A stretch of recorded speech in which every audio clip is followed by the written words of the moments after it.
From the New York Times, I'm Rachel Abrams, and this is The Daily.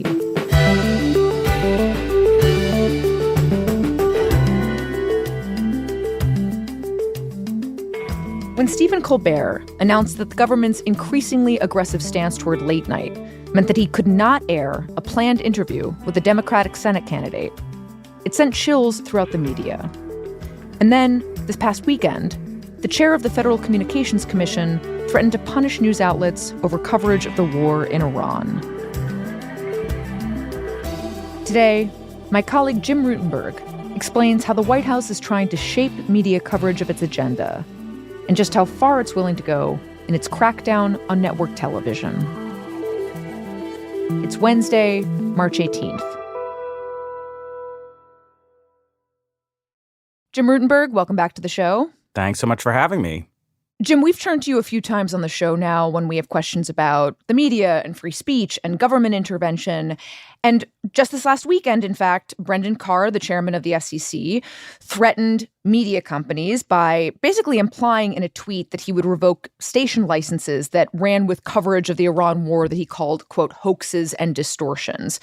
And between that and the dust-ups he's had with late night, most recently with Stephen Colbert, we wanted to have you on yet again here today to explain to us what we are seeing play out on our television screens.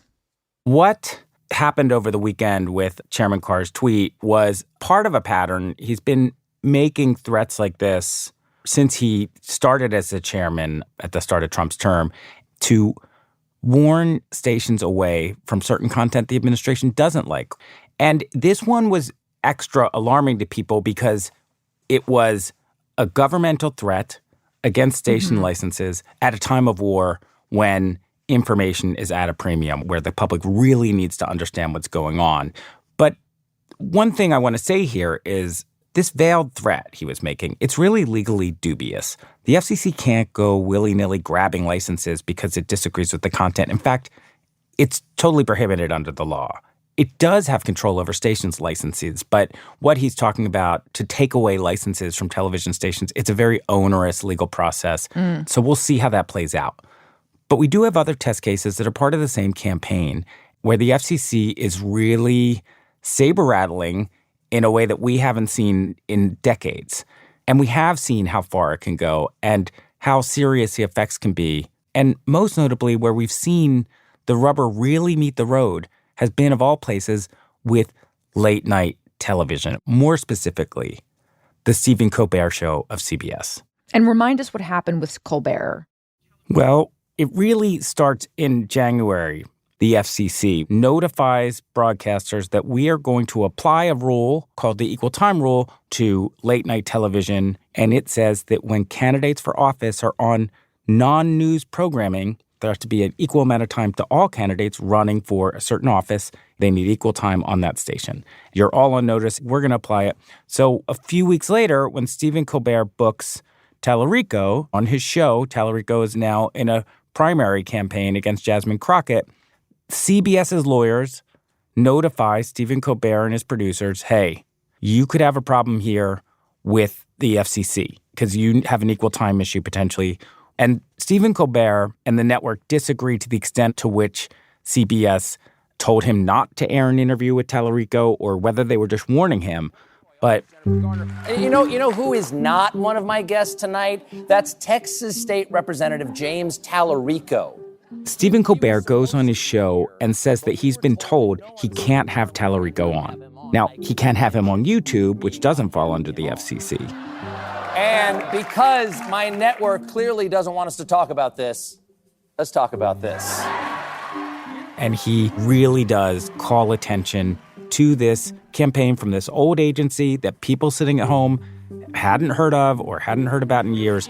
You might have heard of this thing called the Equal Time Rule, okay? It's an old FCC rule that applies only to radio and broadcast television. He makes a big stink out of this. Let's just call this what it is. Donald Trump's administration wants to silence anyone who says anything bad about Trump on TV because all Trump does is watch TV.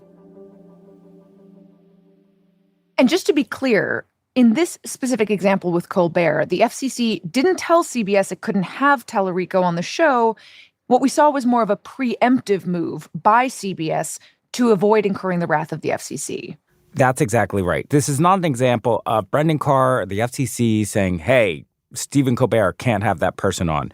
But what is absolutely true here is that there's no discussion inside of CBS if the FCC does not issue this new guidance on late-night television in January, which is putting the whole late-night world, the whole network world, on notice that we're really going to be watching you here.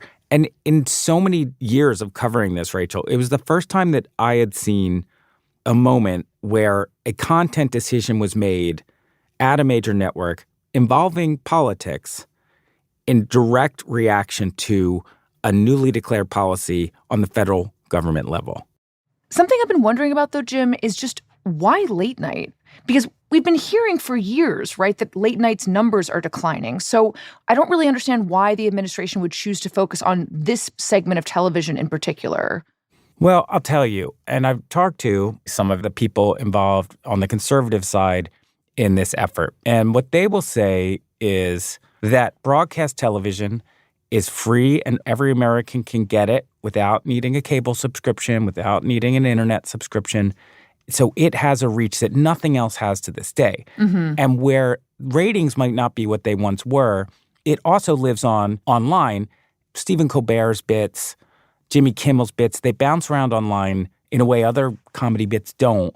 And that is in part because of this broadcast platform they have, that it's still worth something, it's still valuable.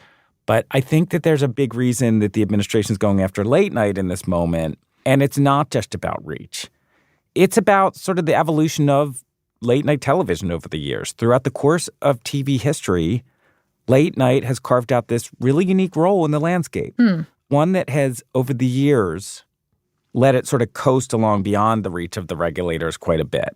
And so the FCC said, look, maybe this hasn't been applied in a really long time, but we are going to hold you to this equal time standard, and you better come correct. How did late night end up getting such a privileged position and end up with that carve-out that you mentioned?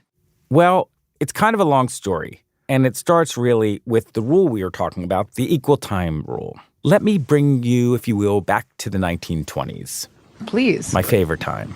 We are broadcasting over WAAM, operates on a frequency of 1120 kilocycles. People forget this, but when radio was new, in the 1920s, the government and the radio industry are grappling with this new thing, radio. It's doing something that's never been done in human history. It is reaching millions of people at once electronically with sound, very evocative. Mm-hmm. But the industry was having a very hard time at the beginning of the radio days because anyone could get a transmitter and throw up a signal on any frequency. And so radio was a complete mess. Competing signals, static. The industry needed government to come and sort it out. So government basically said, we're taking control of this. Mm-hmm. We're going to issue licenses for the exclusive use of certain station frequencies. But in return, because of this power you are going to have, we are going to expect you to do certain things to make sure it's used responsibly. This could really affect politics because whoever owns the station will get to dictate everything, what people think. Right. So what they came up with were rules that said you couldn't use a radio station to give one-sided versions of the most controversial issues in town. You can't give one candidate the advantage. And so the equal time rule comes about to say if you give one candidate advertising time at a certain rate for a certain amount of time, then you have to give the other. Mm-hmm. And if you have one on, you have to have the other on. This is now we're talking about candidates. They have to be candidates. And just to explain that a little bit, the protocol here is that the network has to figure out some way to give the other person some program, some advertisement that gets, like, what, the same reach or? Right. It's got to have the same. You can't, like, give them time at 4 a.m, right? Right. It's got to have similar ratings. It's got to be free, and it's got to be the same amount of time. So over the years, this transfers over to television, but society is continually evolving. Politics is continually evolving. Media is continually evolving. And by the 1950s, the way this gets applied, all these rules, it starts to change. For instance, around debates. Sometimes you have 20 people running for the same office and 17 of whom don't have a shot in heck I'll say. Good. This is a clean family show. So, no F.C.C. guidance for this. So there needed to be the good one. But in all seriousness, what do you do when you have 17 candidates all clamoring for equal time? The stations were able to argue quite convincingly, we need an exemption here. We can't have debates where you have to give 17 candidates equal time every time. It's just completely unworkable. We have to be left to our own devices when it comes to something like a debate. Mm-hmm. That's a news event. News judgment has to reign supreme there, where the news people decide who is worthy of the debate. So news gets exempted. Documentaries, they're basically news too. They need to be exempted. So you have all these exemptions getting added. And they're getting added because the government realized that we should not be refereeing the minutes of airtime on a news broadcast because a news broadcast should be dictated based on what is newsworthy. Yeah, there's this presumption that news people operate in good faith. They do their best. The government has to stay out of their way. And they apply a term to this idea, bona fide news. That's legit news that news people are going to be trusted to present to the best of their ability, that will be nonpartisan, journalistically valid, and serving the public interest. Mm-hmm.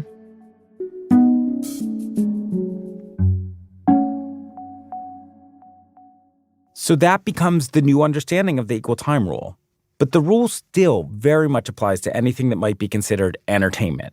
So if you have a candidate come on a game show or something, that would trigger the equal time rule.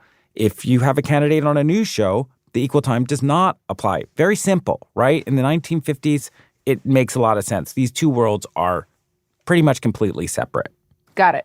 But over the years, the worlds of entertainment and news, they start to come together a lot more. And applying this equal time rule starts to get a lot more complicated. How so? So you have, on the one hand, more and more entertainers entering the world of politics. Someday when the team's up against it. Exhibit A, Ronald Reagan. Most people knew him as an actor before he was running. He's now a politician, and he runs for governor of California, then president. Ask him to go in there with all they've got. Win just one for the Kipper. That's causing problems for stations that run his old movies, and they're all over TV. So candidates who are running against him can go to the stations and say, hey, I want 2 hours of free airtime to make up for that. And those television stations would stand to lose a lot of money if they have to start giving away 2 hours of time. Mm-hmm. And then at the same time, it's coming back the other way. You have politicians trying their hand at entertainment. They're increasingly showing up on late-night talk shows.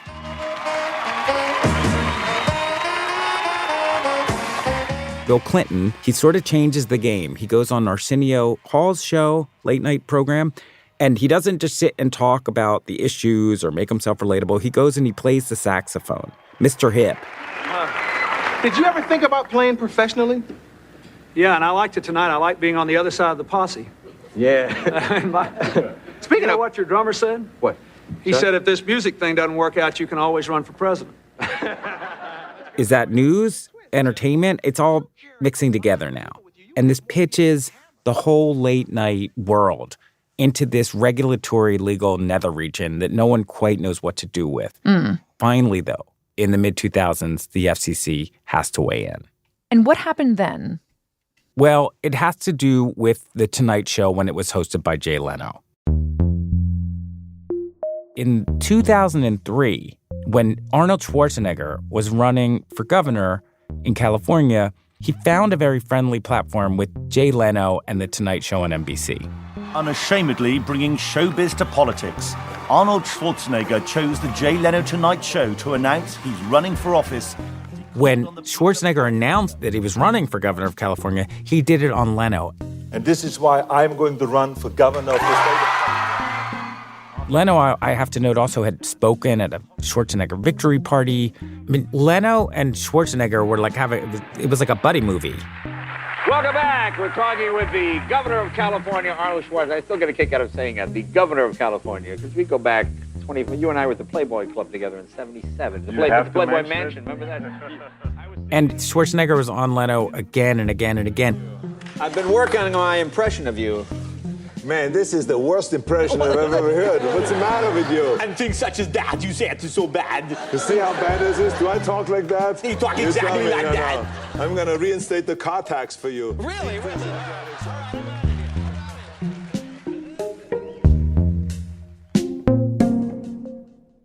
Now fast forward to when Arnold's running again. He's now governor for re-election in 2006. And the Democrat, Phil Angelides, starts saying, hey, this isn't fair. Leno is giving Schwarzenegger this huge platform. They're friends. So Angelides says, hey, I want equal time. And the FCC is going to have to adjudicate here because NBC is not inclined to give it. And the FCC takes a look and says, you know what? This is a bona fide news interview. We do not think it's being used for partisan purposes. So we are going to say that the Tonight Show is exempt here. That was very specific to that situation. But all of late night took that to mean if the FCC said that's okay, then that was sort of taken as, all right, well, that's an extreme case and that's fine. So off we go. So basically, because the FCC decided that this case still counted as bona fide news, the rest of late night interpreted that to mean we must have really broad latitude. We can do whatever we want. We can have whoever we want on for however long, and we are not subject to these rules. Pretty much. I mean, and the FCC did not enforce it. So after this Leno ruling and after late night takes this as a sort of blanket exemption, we have another shift in late night that we should really note here. And that's in the Bush years, the late night hosts start becoming even more political. Nice to see you. Well, let's start tonight with our continuing coverage of Mesopotamia. As you know, we went to Iraq. They're led a little bit by Jon Stewart. How many Iraqi citizens have died in this war? I would say 30,000, more or less. Well, it's nice to see the president estimating casualties with the same inflection you use to guess how many jelly beans are in a jar. He's not under the FCC thumb the same way. He's on Comedy Central with his Daily Show. Right. He's on cable, not broadcast. Yes, but also Stewart is having amazing success, so he's influencing the broadcast guys. Good news. The White House has now released a 35-page plan entitled Our National Strategy for Victory in Iraq. President Bush refuses to set a timetable for reading it, but he thinks that it will. And all of late night starts getting much more political. Right now, President Bush doing his best to respond to the crisis. I love that gets giggles when that's not even a joke. That's just... And much more sort of liberal leaning. Occasion, ladies and gentlemen, today was the 1-year anniversary of Donald Trump winning the presidency. Now, the traditional 1-year anniversary gift is paper. So if you want to get Trump something, you can't go wrong with a federal indictment. That's right. They're often saving their sharpest barbs for Trump especially, but Republican politicians across the board. Please welcome back to The Late Show, Vice President Joseph R. Biden.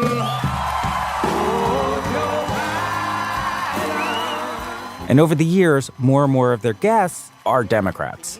Like, can you run down to the kitchen in your underpants in the middle of the night if you're hungry? I mean, I could. I don't. You don't? No. And that continues to harden through the Trump years. So that late night, you know, when Leno is there with Schwarzenegger, this is shocking. Years later now, late night has become much more a forum for politics and one that does favor one side of the spectrum. But the FCC, whether it's under Democratic control, Republican control, even Trump's control in the first term, the FCC is letting it mostly happen. They're not really waiting into late night until last year.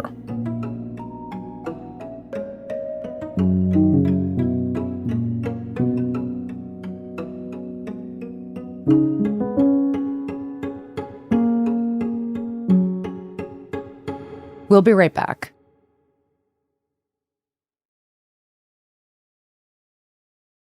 Okay, so Jim, that decision that you described about Leno from the FCC, that basically became the prevailing wisdom that guided late night for years, even though late night was becoming more and more partisan. So tell us about how the enforcement by the federal government of that old rule starts to pick back up. Like, when and how did that come to a head? Well, it comes to a head because of this little-known lawyer from Wisconsin named Daniel Sir. I love your old schoolness, right? Like, we're not just going to have the phone. Like, we're going to have an actual recorder. Yeah, that's great. And I got to spend a lot of time talking with him, including a visit in Milwaukee. And it's kind of a long journey he goes on to become really one of the chief antagonists of late-night TV right now. I started out as a free market conservative, right? Right. And so Daniel Sir is basically a rising star conservative lawyer. He had worked for years on, real classic conservative causes. And a couple years ago, with a colleague of his, he founded a nonprofit law firm called the Center for American Rights. They are not doing anything, and never in his career, from what I could see, had he done anything relating to television, broadcast rules, the F.C.C. It really started with the debate. ABC debate. Yeah, the ABC debate. That was your first one. But as he tells it, things change for him in the fall of 2024 when he watches that first and only debate between Donald J. Trump and Kamala Harris. The fact-checking seemed so egregiously one-sided. Trump is saying things like they're eating the cats and they're eating the dogs in Springfield, Ohio. Mm-hmm. The moderators are cutting in to fact-check him. They're not fact-checking Kamala Harris. Trump is furious. After the debate, he says they ought to take ABC's license away. Because one thing I want to remind people is in Trump's first term, what you did hear him say a lot of the time was pull their license, pull their license. And Sir, he's hearing Trump and he's been thinking about this. Well, what does that mean? How do you pull a license? And so we do what lawyers do. We research it, we read the law. We get into it. And he learns about the history that you and I just spoke about. The Federal Communications Commission has always said. He looks at the law, and all these laws are based on this idea in the law, the public interest, convenience, and necessity. I can't believe, given that they're public airwaves, that, it's essentially a unreported, unregulated campaign contribution to the Democratic Party. It's like, how is that legal? What he said was, look, I didn't even realize the extent of these public interest rules. And so to him, it's shocking that these networks are allowed to behave this way. There seems to be this massive one-sided love fest. He's always thought that they're biased. The media also holds its own kind of power that needs to be held accountable. That's part of and he sees that you can make challenges to certain stations if you think they're in violation. And he files a complaint against an ABC station in Philadelphia. It happens to be where the debate happened. He could have filed it at any station, but that's where he does it. And he goes on when Trump is screaming bloody murder about a CBS interview with Kamala Harris on 60 Minutes that Trump is alleging was edited to make her look better. Sir finds a way to file a complaint against the F.C.C. on that. He finds a term called news distortion. He brings a complaint on that basis. But the idea in both of these cases is that these networks are so partisan that they are not serving the public interest and that what they are presenting is not bona fide news. It's partisan content meant to sway the audience. So what Daniel Sir, this lawyer, is doing with these complaints is he's basically going back in time and he's saying the FCC wanted to make programming not biased, right? But the carve-outs that they subsequently made for news, where they said that, you know what, if you're a news program, we trust your journalistic judgment, go forth. He's basically saying that does not apply in today's world. These news programs, they need more of a referee. And so these complaints are basically saying, we need to take a much closer look at these networks to see if they're actually running afoul of the regulations. Yeah, exactly. But the reason it really caught my eye is I've studied these rules, how they came about for years and years. And my conservative sources, when I talk to them about media, have always said these rules are an abomination. They violate everything we believe in as conservatives. We don't want the government messing in content. And so we shall not really take rules like this seriously. And Daniel Sir represents this new strain of conservative in the Trump era that's saying, no, we went too far.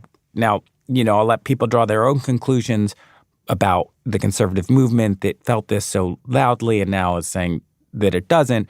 But what he is saying is that we as conservatives believe in the market, but sometimes the market doesn't solve all problems. And in this case, it's gotten so biased and the market's not solving it. And so why have we allowed this to happen? I'm going to file these complaints. And before the Biden administration leaves office, the FCC chair, Jessica Rosenworcel, asked her enforcement division at the FCC to take a look at these Sir complaints. And they found that they carried no weight. There was no legal merit to them. So they rejected those. And for good measure, they also threw out a complaint lodged by a liberal group against a Fox station in Philadelphia relating to stolen election coverage on Fox News back from 2020. So they're all invalidated. So how much of a deterrent is that to Daniel Sir to get all of his complaints thrown out?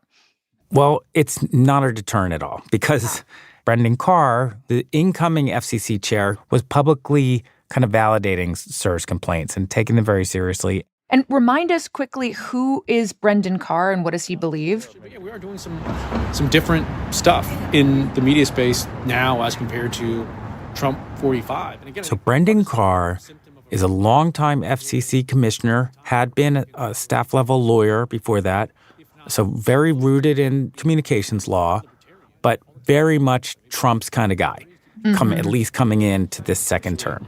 It doesn't seem to have been a focus, these public interest rules, for you previously, right? And in first term, it seems like a newer issue for you. Is that partly a Daniel Sir showing up after ABC and saying, hey, wait a minute?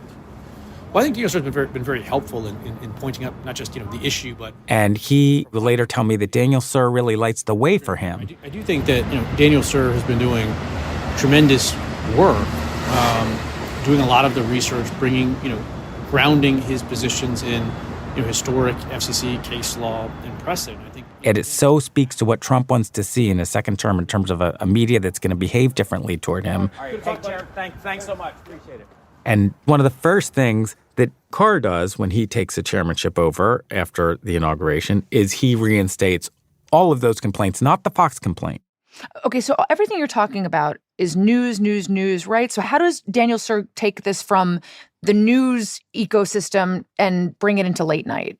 Well, interestingly, now Daniel Sir has the wind at his back, right? He's got the ear of the FCC chair. He's cooking with gas on this issue. And he starts to look around and he notices that there's an even bigger opportunity than broadcast news. And that's when he comes to late night.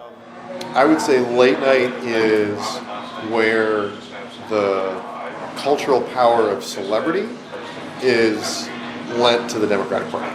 How are these late night hosts able to so tilt their programming toward the Democrats? You watch the evening news. Yeah. It may have a slant that makes you think about the world a certain way, but that's different from seeing your favorite actors and your favorite influencers and your favorite comedians constantly showering praise on those same politicians. And he writes a letter to Carr citing some studies showing that late night is like they have more liberals on. And in early September, he actually files a complaint against Jimmy Kimmel. And that's against the LA station, ABC station. And he says, basically same idea. Kimmel is tilting his show toward one side and, this is unacceptable. And Rachel, literally days later, an assassin shoots and kills Charlie Kirk. And Jimmy Kimmel, as you'll remember, does this very controversial monologue. Right. Thank you for joining us after... where he implies that the shooter could be a MAGA fan. With the MAGA gang desperately trying to characterize this kid who murdered Charlie Kirk as anything other than one of them and doing everything they can. And this is a new low. People, especially in Trump world, go crazy over that. He's either trolling or just stupid. I'm not sure which, maybe both. Oh, I'm going with stupid on this one. A liberal comedian trying to pin this murder on a Trump person. He didn't imply it. He said it. Of one of our great heroes. One of the most asinine things I ever heard. Conspiracy land, literally. And, it ends up that the person is not anything at all like that. It's negligence at best to not already know that if you're Jimmy Kimmel, but clearly he doesn't care. And so Carr... when you look at the conduct that has taken place by Jimmy Kimmel... in this maelstrom, steps up to say on a podcast, you know what? There's a very concerted effort to try to lie to the American people. This could be violative of the public interest. These companies can find ways to change conduct, to take action, frankly, on Kimmel, or, there's going to be additional work for the FCC ahead. ABC's hereby basically on notice. I mean, look, we can do this the easy way or the hard way. I can do this the easy way or the hard way. And Right. the implicit threat there is that ABC station licenses can be in trouble. And ABC does suspend Kimmel's programming for several days. This is like the first real shock to the system that, wow, the FCC is now really coming for late night. So that's the beginning of it. But for Sir and Carr, late night is on the radar, which finally brings us up to January when the FCC under Carr really institutionalizes their push against late night. You know, the Kimmel instance was a bit more ad hoc, right? That happened in the moment. But now they put out this formal announcement that says, here's the new policy. We're going to apply this old standard of equal time to the late night talk shows more regularly. You're on notice. By the way, that Leno exemption, that was for Leno in 2006. We do not see it as applying to anything else. You've all been getting away with something, and there's a new sheriff in town, and it's over. So basically, this lawyer from Wisconsin, Daniel Sir, who had no previous experience in media law, he's the one who essentially put the equal time rule on Brendan Carr's radar, right? And that is what has gotten us to this moment, this campaign that we are now seeing from the FCC against late night, and ultimately, this Colbert interview getting taken off the air. Very much so. And what's also clear is that this campaign is ongoing. Now, it's been announced in the last several weeks that, in fact, the FCC is investigating The View for bias and equal time violations. And The Obviously View, not late night. Not late night, but it's a talk show. And it's, if anything, The View is a very powerful television show, still seen across the country, delves into politics with pretty reliable voters who watch it every day. How exactly is Carr proposing going after these shows? Like, not only what are the mechanics of that, but can he just unilaterally undo the exemption here? I mean, on the exemption, what he's arguing is that he's not undoing anything, that exemption was for Leno and it doesn't apply. Now, there's something very important that we have to mention here. And that is that legally, I've yet to find a lawyer who has said, yes, the FCC has a very strong case to take away licenses in XYZ case that Brendan Carr is talking about. It's just nobody thinks that. The networks themselves don't think that, but the threat itself is very powerful. It's not in any major media company's interest to be on the wrong side of the federal government when the federal government's willing to dangle punishment. So, you know, even if the networks would win in court, do you want to be in court for months or longer with the federal government? Nobody wants it.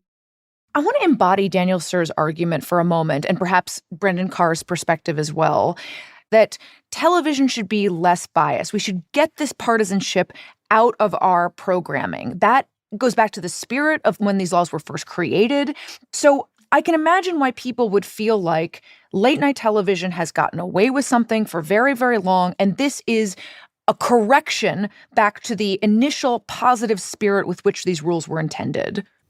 Well, that is what Chairman Carr's saying. He told me that personally, but he said it elsewhere time and time again, that all I'm doing is enforcing the law. And I've heard from a lot of experts here, even liberal policy experts, who actually think the FCC's on solid ground here in terms of the equal time rule, that late night has strayed too far. But even they question, is Carr evenly applying the rules? Should you be applying this then to talk radio? You could make an argument that talk radio could fall under this equal time rule if they have guests on within certain election windows. Sean Hannity is on Fox News at night, but he's got one of the biggest talk shows in radio, millions of listeners. Should he get into trouble if he has a political guest on around an election? Right. I mean, radio is not only the thing that started many of these regulations, but radio is huge. Yeah. Talk radio is, on a weekly basis, millions and millions of people. Millions. I mean, if you took the collective audience for talk radio every day across all the conservative shows, I mean, you dwarf a lot of what's on television in general. And there's even an argument that's getting made out there that in very technical terms, if you're going to really follow the letter of the law, that when it comes to this very specific equal time rule, that cable could even fall under its terms. Which, of course, would really open up a whole can of worms with networks like Fox News. So the application of the law could really go far if you're taking it that literally. But I think that there's a bigger play here. And Daniel Sir would tell you there's a bigger play here. One of my hopes is that we clear the way for family-friendly, faith-inspired, patriotic content. And the hope that Daniel Sir has, certainly that Brendan Carr has, is that they were going to forever now change the network dynamic. It's not just that balance means getting all this liberal stuff off the air, right?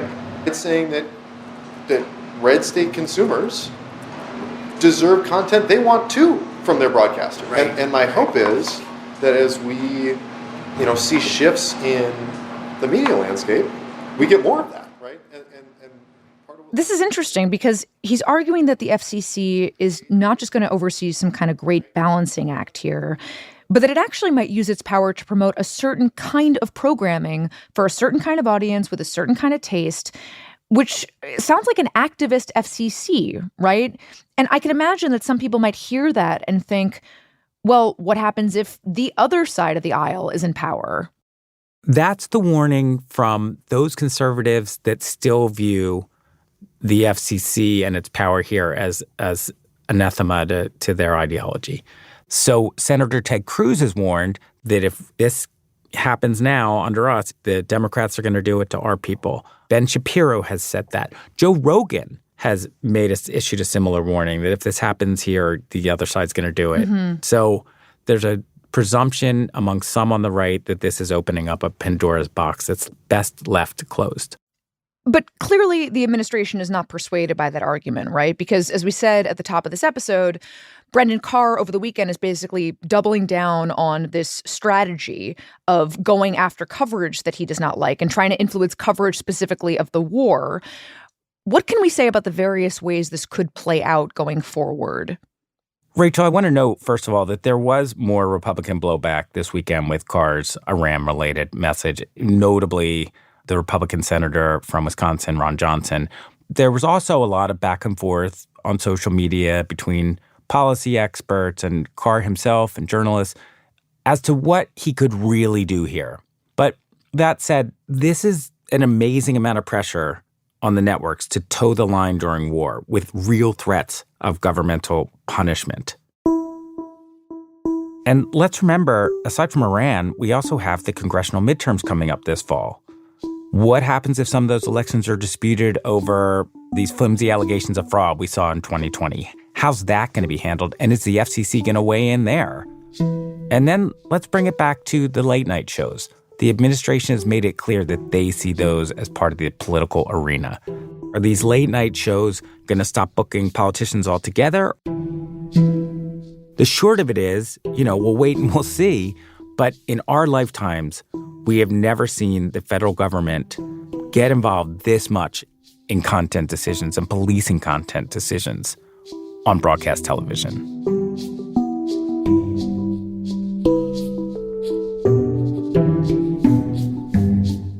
Jim Rutenberg, thank you as always.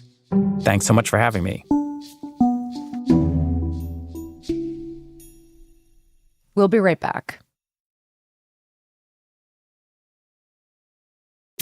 Here's what else you need to know today.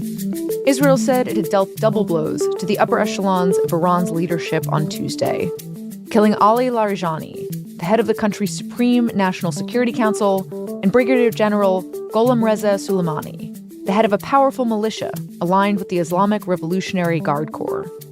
The killings were announced hours before President Trump lashed out again against NATO allies who have rebuffed his attempts to draw them into the war in Iran. Speaking in the Oval Office, he said the United States did not, quote, need or desire any help to open the Strait of Hormuz, and added that he was, quote, disappointed in NATO. And one of the United States' top counterterrorism officials resigned on Tuesday, citing his opposition to the war in Iran and what he said was Israel's influence over the Trump administration's policies. The official, Joe Kent, is the first senior member of the administration to quit over the war.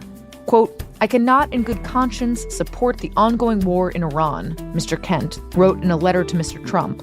Quote, Iran posed no imminent threat to our nation, and it is clear that we started this war due to pressure from Israel and its powerful American lobby.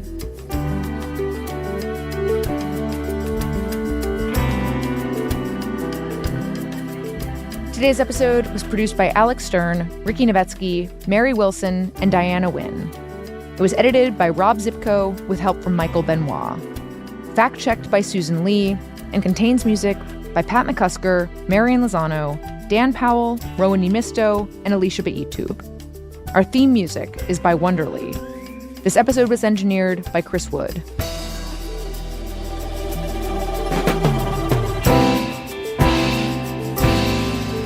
That's it for The Daily. I'm Rachel Abrams. See you tomorrow.